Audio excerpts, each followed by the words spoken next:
할렐루야. 아멘. 예. 오늘 아침에 교회 오면서 제가 두리번 걸었습니다. 태극기를 어느 집에서 달았을까 라면서 보는데 태극기 단집이 그렇게 많이 안 보이더라고요. 그런데 지금부터 107년 전에 그때는 태극기를 들고 사람들이 저마다 시키지도 않았는데 모여서 대한독립 만세를 외치면서 그렇게 하나가 됐던 거죠. 자, 그러면 어떻게 지금부터 107년 전에 그런 일이 있었을까? 라고 하는 말씀을 전하기 전에 주보에다가 제가 메모를 해놓은 거 보셨죠? 자, 주보를 보시면 이때가 언제냐면 1868년 일본에 메이지 유신이 있게 됩니다. 근데 이 메이지 유신이 있기 이전에 약 260년 동안에 일본에서는 뭐냐면 기록된 대로 독구가 막부가 이제 그 지배하는 그런 시대였습니다. 그때 뭐냐면 무사 정치죠. 260년 동안 무사가 다스리는 나라. 이게 바로 일본이었던 거죠. 그러한 일본이 이제 메이지 유신을 통해서 무사 정치가 끝나게 되고 새로운 개혁이 되게 되는 거죠. 그런 개혁이 되면서 이제는 어떻게 되느냐? 여기는 막부 시대가 무너지고 중앙 집권 국가가 만들어집니다.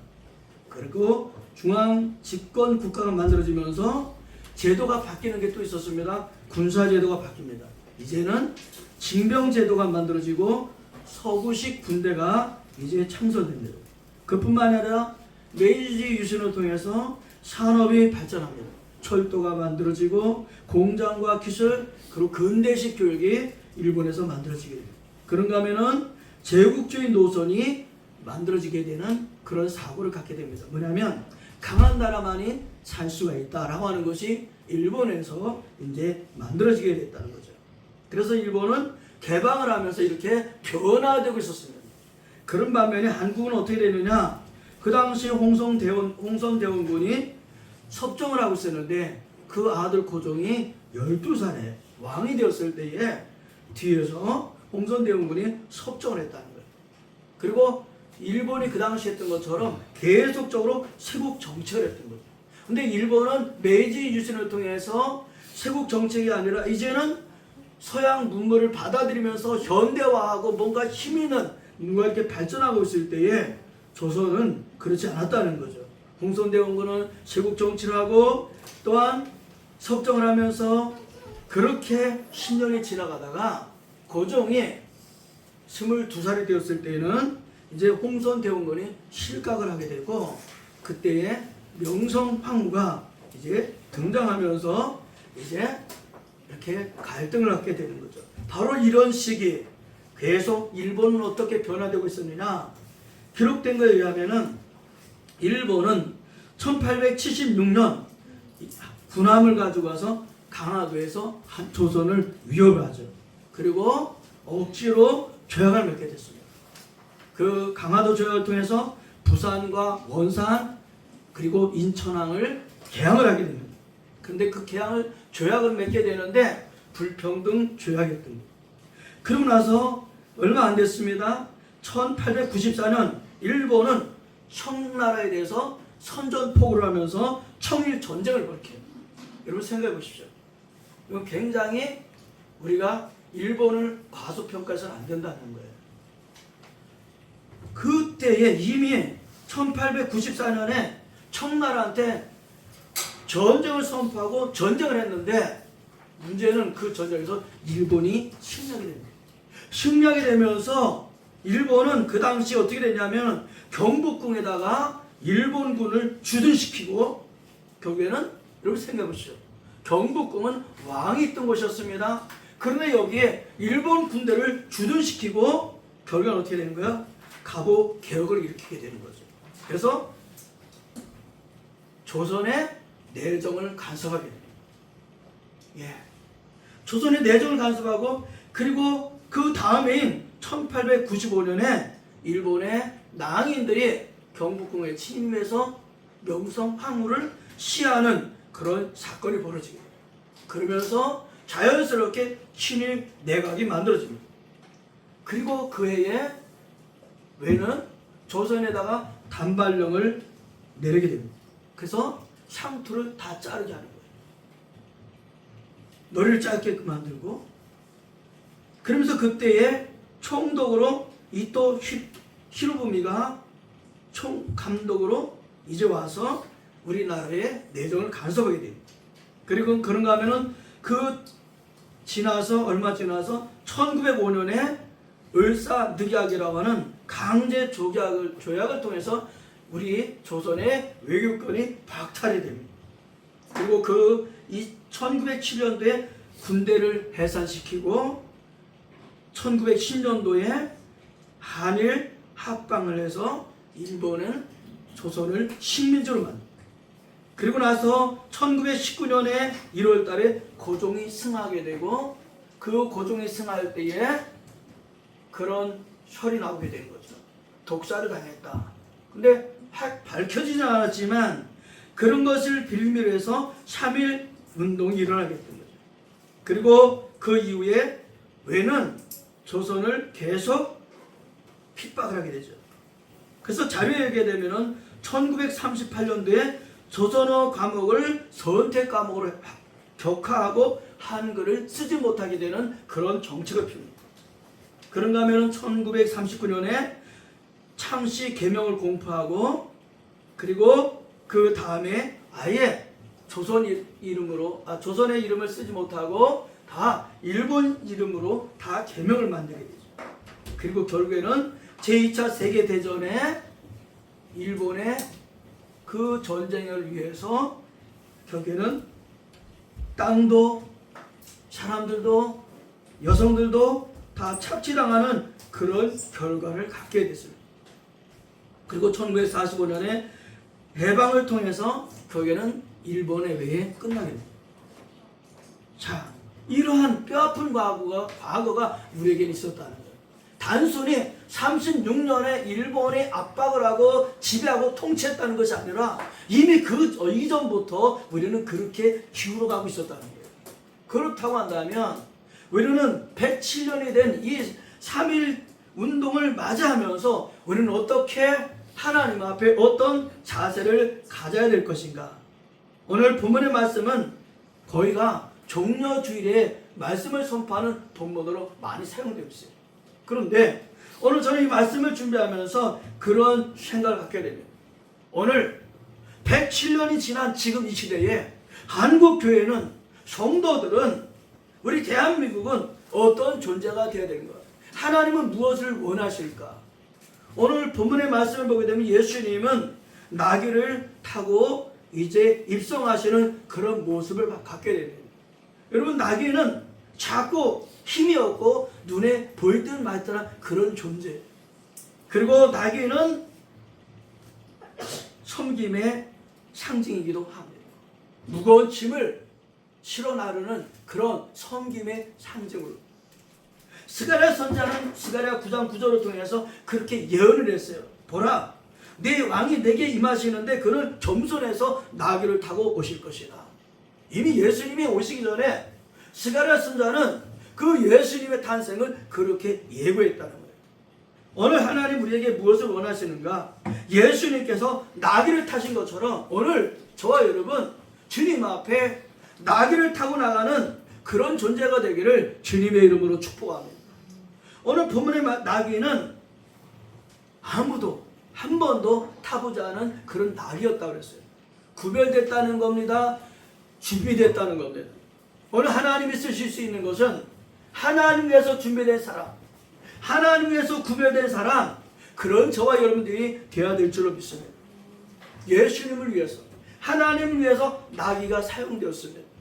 나귀 주인에게 그렇게 했죠.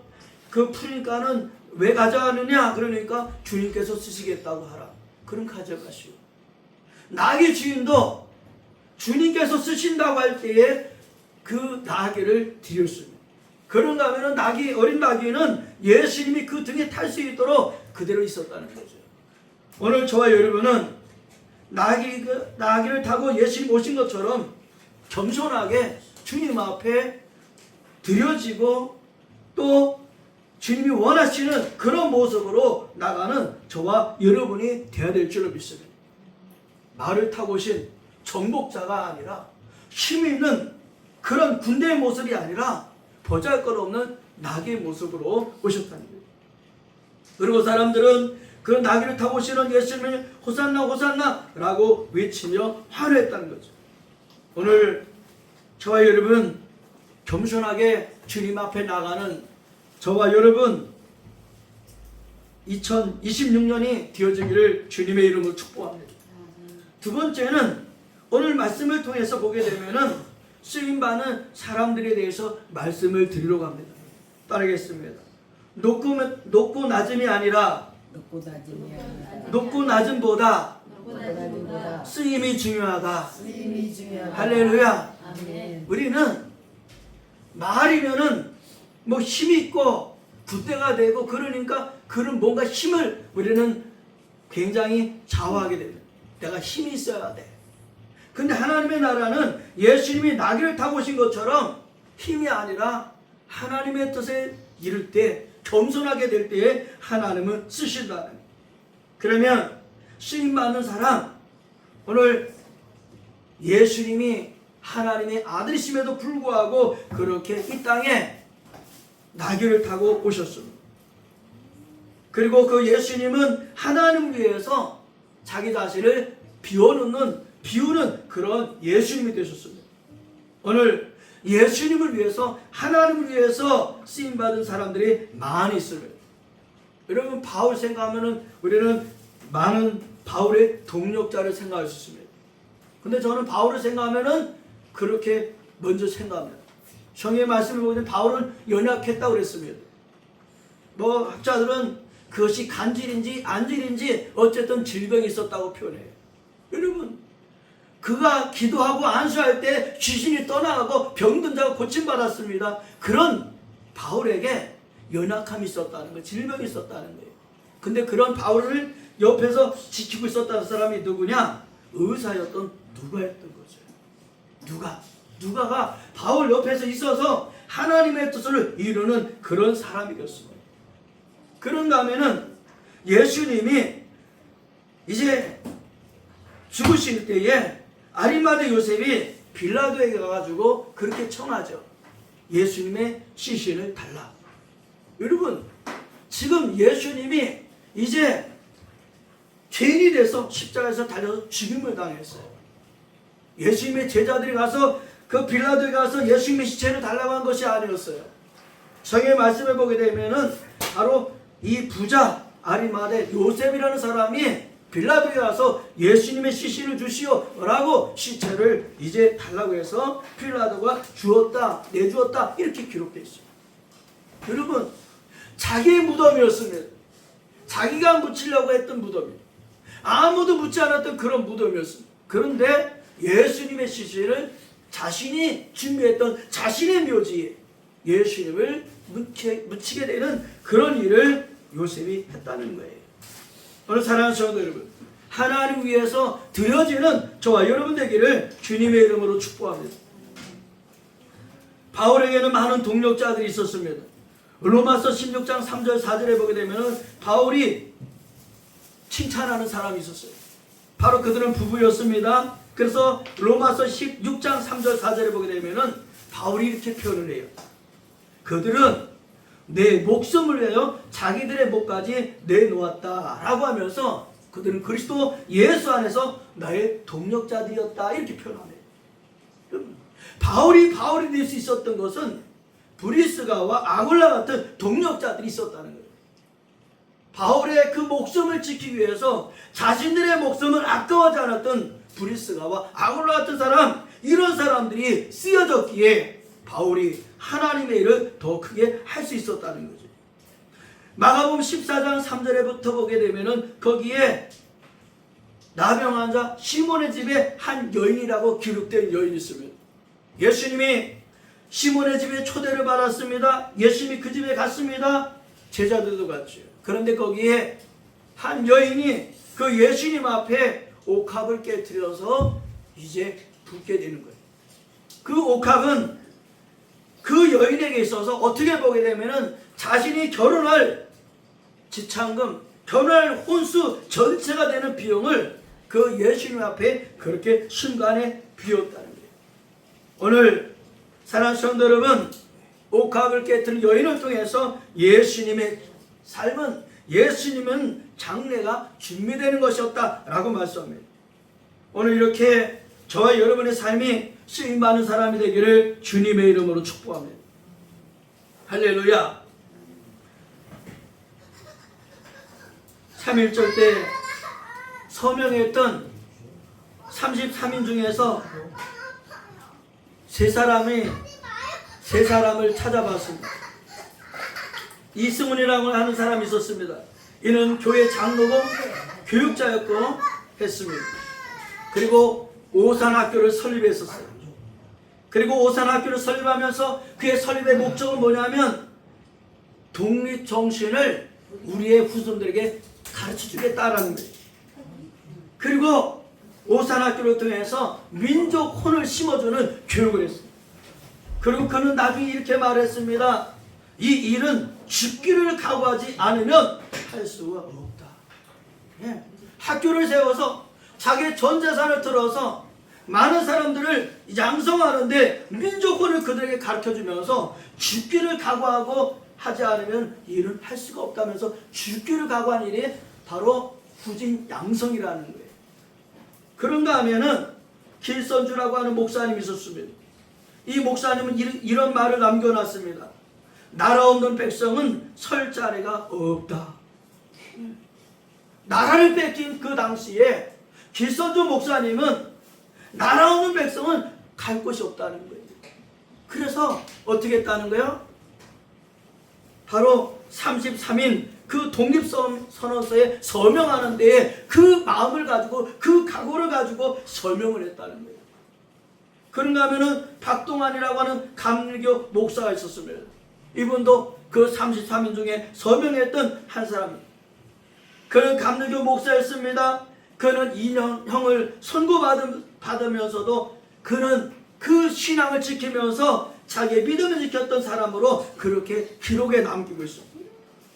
그런가 하면은 유관수는 이 독립운동 당시, 3.1운동 당시에 유관수는 17세, 18세의 나이였습니다.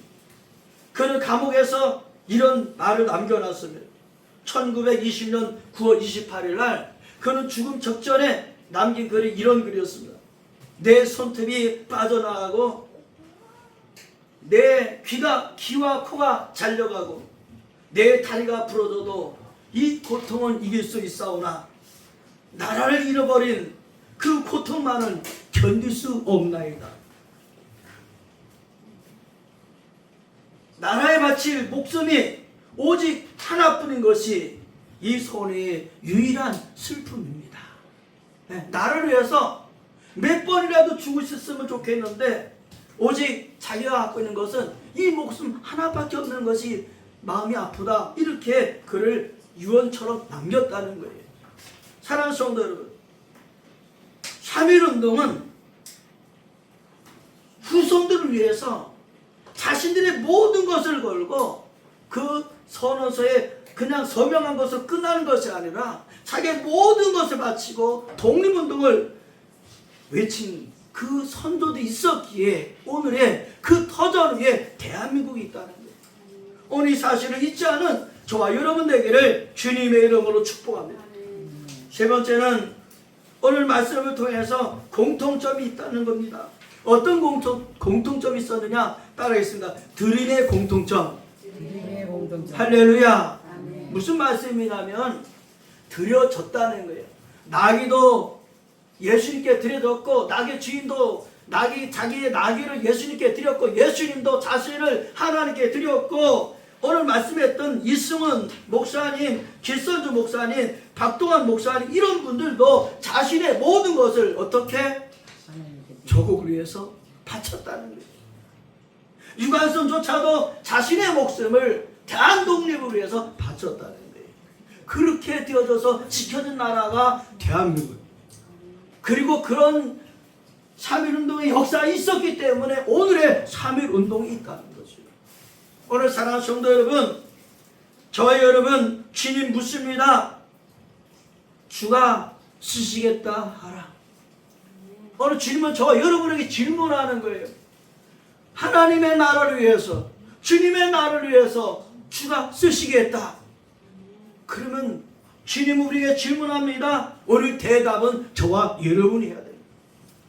저와 여러분의 대답은 대답을 끝나는 것이 아니라 오늘 나귀 주인이 나귀를 드린 것처럼, 나귀가 예수님께 드려진 것처럼, 또한 오늘 말씀드렸던 그 수많은 이제 대한민국 독립을 위해서 외쳐냈던 그 많은 사람들이 자신의 모든 것을 드렸던 것처럼 오늘 저와 여러분 주님 앞에 무엇을 드릴 것인가, 맡길 것인가. 오늘 주님은 질문합니다. 주가 쓰시겠다 하라. 성경은 그렇게 표현합니다. 그리하면 즉시 어떻게 이리로 보내리라. 예, 성경은 그렇게 끝나고 있어요. 오늘 주님이 쓰시겠다라고 할 때에 저와 여러분이 들으느냐 들으지 않느냐에 따라서 끝이 달라지게 됐다는 거예요. 누가가 그랬고, 아리마대 요셉이 그랬고, 브리스길라 아굴라가, 또한 옥합을 깨뜨렸던 여인이, 그리고 이승훈 목사, 길선조 목사, 박동환 목사님이 그랬던 것처럼 오늘 저와 여러분이 주님 앞에 드려지느냐 드려지지 않느냐에 따라서 그 다음은 또 달라진다. 오늘 저와 여러분이 주님 앞에 드려짐을 통해서 하나님의 나라가 계속적으로 쓰여져 내려가기를 예수님의 이름으로 축복합니다. 기도하겠습니다.